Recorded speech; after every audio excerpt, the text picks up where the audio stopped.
kusangana kwatiri kuita nhasi pakunashe TV. Zita rangu munoriziva, tagara tinongosapota namuchititsigira.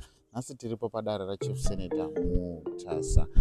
Tiripo kwaMutasa nhasi dare riripo. Tinoziva kuti tanga tane masvondo tisingakuposterei, but nhasi tiripo.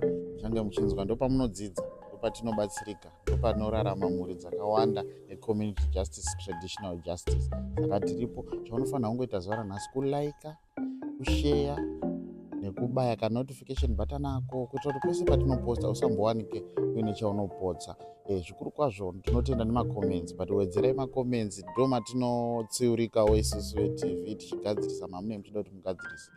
Saka nhasi tiripo, stay tuned, tengai data renyu nange tichikupostere nyaya dzese dzichange dzichiitika dziwana nhasi. Nhasi kune nyaya dzakawanda, nyaya yebacklog kuti last week kwanga kusina matare, but nhasi tiripo paMutasa. Like, share, subscribe Kunashe TV, TV yenyu yamunotsigira. Thank you.